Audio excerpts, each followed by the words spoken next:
दिनांक 5 आणि 6 नोव्हेंबर रोजी यवत पोलीस ठाणे हद्दीतील पाटस आणि वरवण या दोन गावात यात्रा आहेत।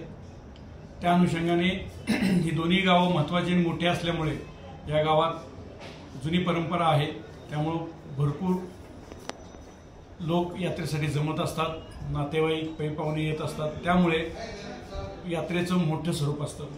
यात्रा ही 2 दिवसात असते। पहिल्या दिवशी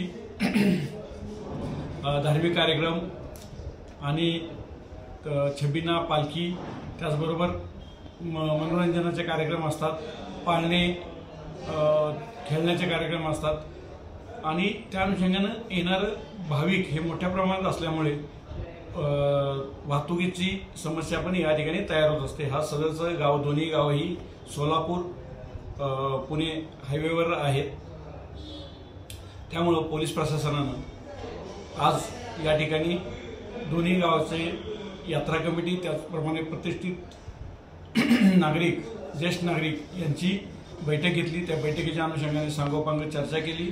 त्या ठिकाणी दोन्ही गावात ज्या ठिकाणी पाळण्याचे खेळ आहेत आणि तमाशाचे फट लागणार आहेत आणि कुस्तीचे आखाडे आहेत आणि त्याचप्रमाणे धार्मिक कार्यक्रमाची पालखी छबिना मिरवणूक आहे, त्या ठिकाणी योग्य तो पोलीस बंदोबस्त दिला जाणार आहे आणि त्याचबरोबर ग्रामस्थांनाही पोलीस प्रशासनाच्या वतीने या ठिकाणी CCTV बसवण्यात यावेत।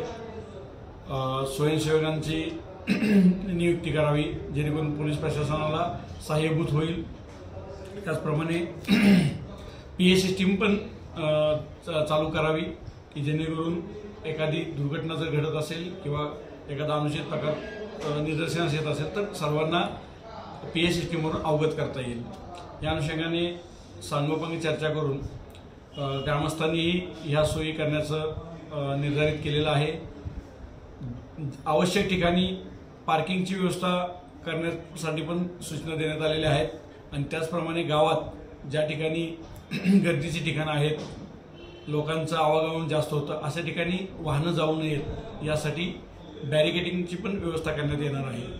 पोलिसांचा काटेकोर बंदोबस्त ठेवण्यात येणार आहे आणि या यात्रेच्या अनुषंगाने सर्वांना पोलीस प्रशासनामार्फत शुभेच्छा देण्यात येत आहेत, परंतु त्याचबरोबर सर्वांनी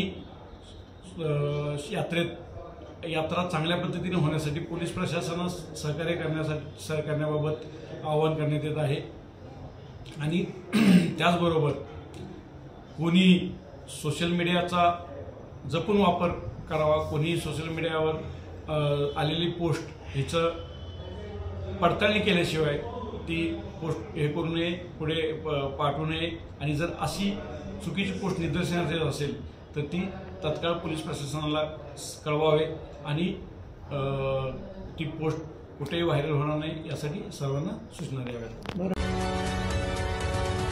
गेल्या वर्षी 2024 मध्ये यात्रा झाली, पण यात्रेमध्ये भरपूर चोऱ्या झाल्या, त्या चोऱ्यामध्ये त्या महिलांसाठी काय दक्षता घ्यावी? महिलांनी दागिने घालताना काळजी घेणं गरजेचं आहे। त्याचबरोबर आणि यासाठी सर्वांनी पोलिसांनी पण बंदोबस्त त्यासाठी ठेवलेला आहे, गस्ती पथक ठेवलेलं आहे, आजूबाजूच्या गावातही गस्ती पथक ठेवण्यात येणार आहे आणि त्यासाठी CCTV आणि PA सिस्टीमची सोय आपण करण्यासाठी सूचना दिली। ग्राम सुरक्षा दल यात भाग घेणार आहे का? ग्राम सुरक्षा दल स्वयंसेवक ग्राम सुरक्षा दलासोबत स्वयंसेवक जे आहेत ते स्वयंसेवक नक्कीच पोलीस प्रशासनाला सोबत असतील।